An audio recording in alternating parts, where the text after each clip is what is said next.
ഇന്ന് നമ്മൾ കാണാൻ പോകുന്നത് ഒരു സയൻസ് ഫിക്ഷൻ ഹൊറർ മൂവിയായ 2009 പുറത്തിറങ്ങിയ സ്പ്ലൈസ് എന്ന അമേരിക്കൻ മൂവിയാണ്. ഇവർ രണ്ടുപേരും ജനറ്റിക് സയന്റിസ്റ്റ് ആണ്. കൂടാതെ ഇവർ ദമ്പതികളും കൂടിയാണ്. ഇവർ ഒരു മെഡിസിൻ കമ്പനിക്ക് വേണ്ടി വ്യത്യസ്ത തരത്തിലുള്ള സ്പീഷീസിൽ നിന്നും, അതായത് കരയിലും വെള്ളത്തിലും ജീവിക്കുന്ന പലതരത്തിലുള്ള മൃഗങ്ങളുടെ DNA വെച്ച് പുതിയൊരു സ്പീഷീസിനെ ഉണ്ടാക്കിയിട്ട് അതിന്റെ പ്രോട്ടീൻസ് എല്ലാം ഈ മെഡിസിൻ കമ്പനിക്ക് ആവശ്യമുണ്ട്. അതിനു വേണ്ടിയുള്ള പരീക്ഷണങ്ങളാണ് ഇവരുടെ ലാബിൽ നടക്കുന്നത്. ഇങ്ങനെ ഉണ്ടാക്കിയിരുന്ന സ്പീഷീസിൽ മനുഷ്യന്റെ DNA ഉൾപ്പെടുത്തിയിട്ടുണ്ടായിരുന്നില്ല. അത് ഉൾപ്പെടുത്താനായി അവർ പറയുന്നുണ്ടെങ്കിലും കമ്പനി അതിന് സമ്മതിക്കുന്നുണ്ടായിരുന്നില്ല. എന്നാൽ ഇവർ ആരും അറിയാതെ സ്വന്തം റിസ്കിൽ മനുഷ്യന്റെ DNA വെച്ച് ഒരു സ്പീഷീസിനെ ഉണ്ടാക്കാൻ തീരുമാനിക്കുകയാണ്. അതൊരു ഇല്ലീഗൽ ആയതുകൊണ്ട് തന്നെ അവന് നന്നായിട്ട് പേടിയുണ്ട്. എന്നാൽ എൽസ അവനെ മോട്ടിവേറ്റ് ചെയ്യാണ്. അങ്ങനെ അവർ ആ പരീക്ഷണത്തിനായി തയ്യാറാകും. ഒരു മെഷീനിലേക്ക് ഓവം ഇഞ്ചക്ട് ചെയ്ത് അതിന് വേണ്ട പ്രോട്ടീൻസ് എല്ലാം കൊടുത്ത് ആ ഒരു ഗ്ലാസ് കണ്ടെയ്നറിൽ അത് വളരാനായി തുടങ്ങുകയാണ്. അങ്ങനെ കുറച്ച് ദിവസം കഴിഞ്ഞപ്പോൾ എൽസ ചെക്ക് ചെയ്യാനായി പോകുന്നുണ്ട്. അതിന്റെ വളർച്ചയെല്ലാം സ്ക്രീനിൽ അവൾ കാണുന്നുണ്ട്. അതെല്ലാം അവൾ നോട്ട് ചെയ്ത് വെക്കും. അന്ന് രാത്രി അവരുടെ ഫോണിൽ ഒരു അലാറം അടിക്കാനായി തുടങ്ങും. അത് ലാബിൽ നിന്നുമായിരുന്നു. അവർ വേഗം ലാബിലേക്ക് ചെന്ന് നോക്കുമ്പോൾ ആ ഒരു സ്പീഷീസിന് ഡെലിവറി ടൈം ആയിരിക്കുന്നു. എന്നാൽ എൽസ പറയുന്നുണ്ട് ഇന്ന് അവൾ ചെക്ക് ചെയ്തപ്പോൾ ഡെലിവറി ടൈം ആയിരുന്നില്ല. ഇതിന്റെ വളർച്ച പെട്ടെന്ന് തന്നെ കൂടുന്നുണ്ടെന്ന് അവൾ പറയുന്നുണ്ട്. ശേഷം അവൾ അതിനെ എടുക്കാനായി അതിലേക്ക് കൈയിട്ടതും ആ ജീവി അവളുടെ കൈ കടിക്കും. എന്ത് ചെയ്യണമെന്നറിയാതെ അവൻ അവിടെ ഉണ്ടായിരുന്ന കമ്പിയെടുത്ത് ആ ഗ്ലാസ് പൊട്ടിക്കും. അങ്ങനെ ആ ജീവി താഴെ വീഴും. ഒരു പെട്ടിയെടുത്ത് അതിന്റെ മുകളിൽ വെക്കും. എൽസിയുടെ കൈ മുറിഞ്ഞ് അവൾക്ക് ഫിക്സ് വരും. വേഗം തന്നെ അവൻ ഇഞ്ചക്ഷൻ കൊടുത്ത് അവളെ ഓക്കെ ആക്കും. അങ്ങനെ അവർ അതിനെ നോക്കിയിരിക്കാണ്. അന്ന് രാത്രി അവന് എന്തോ ഭയം തോന്നി അതിനെ കൊല്ലാനായി തീരുമാനിക്കും. പിറ്റേ ദിവസം ലാബിൽ ചെന്ന് നോക്കിയപ്പോൾ അതിനനക്കമുണ്ടായിരുന്നില്ല.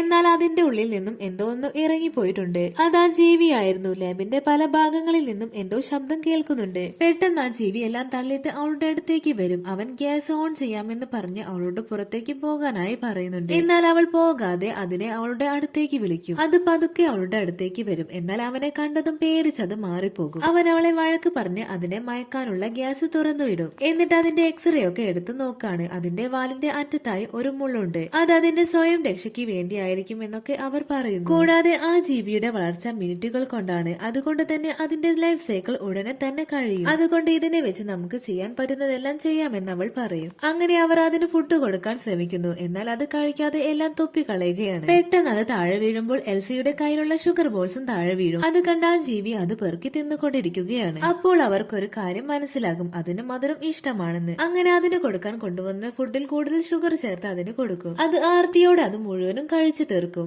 അങ്ങനെ ദിവസങ്ങൾ കടന്നുപോയി. ഇപ്പോൾ ആ ജീവിക്ക് 1 മാസം പ്രായമായിരിക്കുന്നു. എന്നാൽ അതിനെ കണ്ടിട്ട് ഒരു 5 വയസ്സുള്ള കുട്ടിയെ പോലുണ്ട്. എൽസ അതിന് ഓരോ കാര്യങ്ങളൊക്കെ പഠിപ്പിച്ചു കൊടുക്കുന്നു. ആ സമയം ക്ലേവ് ദേഷ്യത്തോടെ അവിടേക്ക് വരുന്നുണ്ട്. എന്നിട്ട് ഇതിനെ ആരും കാണാതെ ഇവിടെ ഒളിപ്പിക്കാൻ കഴിയില്ലെന്ന് അവൻ പറയുന്നു. അതെല്ലാം താഴത്തെ ഫ്ലോറിലുള്ള ഒരാൾ കേൾക്കുന്നുണ്ട്. അവന് സംശയം തോന്നി അവരുടെ ലാബിലേക്ക് വരും. അവന്റെ തൊട്ടു പിറകിലായി ആ ജീവി ഉണ്ടാകും. അത് അവനെ അറ്റാക്ക് ചെയ്യാൻ വരുമ്പോഴേക്കും എൽസ അതിനോട് മാറിപ്പോകാനായി പറയും. ക്ലേവ് അവനെ പറഞ്ഞ് മനസ്സിലാക്കാനായി പോകും. അതിനു മുമ്പ് ആ ജീവിയെ അവിടെ നിന്നും മാറ്റും. സ്ഥലം മാറിയത് കൊണ്ട് തന്നെ അതിന് വല്ലാത്ത അസ്വസ്ഥത തോന്നും. അങ്ങനെ അവനെ പറഞ്ഞ് സമാധാനിപ്പിക്കുന്നുണ്ടെങ്കിലും അവൻ വഴങ്ങുന്നുണ്ടായിരുന്നില്ല. അവനാകെ ടെൻഷനായി അതിനെ എടുത്ത് ബാത്തപ്പിലിട്ട് കൊല്ലാനായി ശ്രമിക്കും. എൽസ അത് കണ്ട് കരയാനായി തുടങ്ങും. എന്നാൽ കുറെ നേരം കഴിഞ്ഞപ്പോൾ ആ ജീവി വെള്ളത്തിൽ നിന്നും ശ്വാസമെടുക്കാൻ തുടങ്ങും. അപ്പോഴാണ് അവർക്ക് മനസ്സിലാകുന്നത് ഇതിന് കരയിലും വെള്ളത്തിലും ജീവിക്കാൻ പറ്റുമെന്ന്. അങ്ങനെ ദിവസങ്ങൾ കടന്നുപോയി. ഇപ്പോൾ ആ ജീവി വലുതായി ഒരു പെൺകുട്ടിയായി മാറി. അങ്ങനെ അവളെ ആ ലാബിൽ നിന്നും ആരും കാണാതെ മറ്റൊരു സ്ഥലത്തേക്ക് കൊണ്ടുപോവുകയാണ്. അവിടെ ഒരു ഷെഡിൽ അവളെ പൂട്ടിയിടും. ഒരു ദിവസം അവളെ അവിടെ നിന്നും പുറത്തേക്ക് വിടാനായി അവൾ പറയുന്നുണ്ട്. എന്നാൽ അവർ അതിന് സമ്മതിക്കാത്തതിന്റെ ദേഷ്യത്തിൽ അവിടെ ഉണ്ടായിരുന്ന സാധനങ്ങളെല്ലാം അവൾ തട്ടിയിടുകയാണ്. പെട്ടെന്ന് അവൾ മുകളിലുള്ള ഗ്ലാസ് പൊട്ടിച്ച് പുറത്തേക്ക് കിടക്കും. അവർ വേഗം പോയി അവളോട് നീ താഴെ വീഴും, തിരിച്ചു വരാനായി പറയും. അവൾ അതൊന്നും ശ്രദ്ധിക്കാതെ ആകാശത്തേക്ക് നോക്കിക്കൊണ്ടിരിക്കുകയാണ്. പെട്ടെന്ന് കാൽ വഴുതി വീഴാൻ നേരം അവളുടെ ശരീരത്തിൽ നിന്നും ചിറകുകൾ പൊന്തി വരാനായി തുടങ്ങും. അവൾക്ക് പറക്കാൻ സാധിക്കുമെന്ന് അവർക്ക് മനസ്സിലായി. ഇനി അവളെ എങ്ങനെ പിടിച്ചു നിർത്തുമെന്ന് അവർക്ക് ഒരു ഐഡിയയും ഉണ്ടായിരുന്നില്ല. ഞങ്ങളെ വിട്ട് പോകരുതെന്നും ഞങ്ങൾക്ക് ഒരുപാട് നിന്നെ ഇഷ്ടമാണെന്നും പറഞ്ഞപ്പോൾ അവൾ ഓടിച്ചെന്ന് അവരെ കെട്ടിപ്പിടിക്കും. പിറ്റേ ദിവസം എൽസ അവൾക്ക് നല്ല ഡ്രസ്സൊക്കെ ഇട്ടുകൊടുത്ത് അവളെ സുന്ദരിയാക്കാണ്. ആ സമയം അവൾ ഷെൽഫ് തുറന്നു നോക്കിയപ്പോൾ അതിൽ ക്ലേവിന്റെ പിക്ചർ വരച്ചിരിക്കുന്നതായി കാണും. അത് കണ്ട എൽസ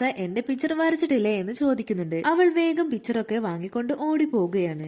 എന്നിട്ട് ഒരു പൂച്ചക്കുട്ടിയെ പിടിച്ചോണ്ടിരിക്കുകയാണ്. എൽസ ആ പൂച്ചക്കുട്ടിയെ വാങ്ങി നിനക്ക് ഇൻഫെക്ഷൻ ഒക്കെ വരുമെന്ന് പറഞ്ഞ് അതിനെ കൊണ്ടുപോവുകയാണ്. അത് അവൾക്ക് ഒരുപാട് സങ്കടമാവാണ്. അന്ന് ക്ലേവ് അവളുടെ അടുത്തേക്ക് വന്ന് അവളുടെ സങ്കടം മാറ്റാനായി ഒരു പാട്ടൊക്കെ വെച്ച് ഡാൻസ് കളിക്കുകയാണ്. അത് അവൾക്ക് ഒരുപാട് ഇഷ്ടമാവും. അവളുടെ ഫേസിലെ എക്സ്പ്രഷൻ കണ്ടിട്ട് എൽസയെ പോലെ അവന് തോന്നുകയാണ്. അങ്ങനെ അവൻ വേഗം അവിടെ നിന്ന് പോകും. അങ്ങനെ എൽസ ആ പൂച്ചക്കുട്ടിയെ അവൾക്ക് തിരിച്ചു കൊടുക്കാനായി പോകും. പോകും. എന്നാൽ അതിനെ കണ്ടതും അവളുടെ വാലുകൊണ്ട് അതിനെ കുത്തി കൊല്ലുകയാണ്. അത് കണ്ട് എൽസയ്ക്ക് ദേഷ്യം വന്ന് അവളെ അടിക്കും. അതിലും വലിയ ദേഷ്യത്തോടെ അവളുടെ മേലേക്ക് ചാടി വന്ന് അവളുടെ കഴുത്തിലുള്ള ആ വീടിന്റെ കീ എടുത്ത് പോവുകയാണ്. എന്നിട്ട് ഡോറ് തുറന്നതും പുറത്തുള്ള കാഴ്ച കണ്ട് അത്ഭുതത്തോടെ നോക്കാണ്. അപ്പോഴേക്കും എൽസ അവളുടെ തലക്കടിച്ച് വീഴ്ത്താണ്. എന്നിട്ട് അവളെ കെട്ടിയിട്ട് അവളുടെ വാല് മുറിച്ച് കൊണ്ടുപോയി ടെസ്റ്റ് എല്ലാം ചെയ്യുകയാണ്. എന്നിട്ട് അവൾ തിരിച്ച് വീട്ടിലേക്ക് പോകുമ്പോൾ അവൾ മരിച്ചു കിടക്കുന്നതാണ് കാണുന്നത്. ആ ടെസ്റ്റിലൂടെ അവൾ ഒരു അപകടകാരിയാവാൻ സാധ്യതയുണ്ടെന്ന് അവൾക്ക് മനസ്സിലായിരുന്നു. അപ്പോഴേക്കും അവൾ മരിച്ചതിൽ അവർ സമാധാനിച്ച് അവളെ അടക്കം ചെയ്യും. എന്നിട്ട് അവളുടെ സാധനങ്ങളെല്ലാം അവർ കത്തിച്ചു കളയും. ആ സമയം അവിടേക്ക് ചീഫും ആ പയ്യനും വരും. അവർക്ക് അതിനെ കാണണമെന്ന് പറയുമ്പോഴേക്കും മണ്ണിന്റെ അടിയിൽ നിന്നും അത് പറന്ന് വന്ന് അവരെ അറ്റാക്ക് ചെയ്ത് കൊന്നുകളയുകയാണ്. അതിപ്പോ ഒരാളിന്റെ രൂപമായിരിക്കുകയാണ്. ക്ലേവിനെയും അറ്റാക്ക് ചെയ്ത് അവന്റെ ബോധം പോകും. ആ സമയം ആ ജീവി വന്ന് എൽസയെ റേപ്പ് ചെയ്യും. അപ്പോഴേക്കും ക്ലേവ് വന്ന് അതിനെ മാറ്റാൻ ശ്രമിക്കുന്നുണ്ടെങ്കിലും ആ ജീവി ക്ലേവിനെയും കൊന്നുകളയുകയാണ്. അങ്ങനെ എൽസ അതിനെ അടിച്ചു കൊല്ലുകയാണ്. പിന്നെ കാണിക്കുന്നത് കമ്പനിയിലെ ചീഫ് അവളോട് ഒരു എഗ്രിമെന്റ് സൈൻ ചെയ്യാൻ പറയുന്നതാണ്. ആ ജീവിയുടെ പ്രോട്ടീൻ കൊണ്ട് ഒരുപാട് മെഡിസിൻസ് ഉണ്ടാക്കാൻ പറ്റുമായിരുന്നു. എന്നാൽ അതിപ്പോൾ ജീവനോടെ ഇല്ല.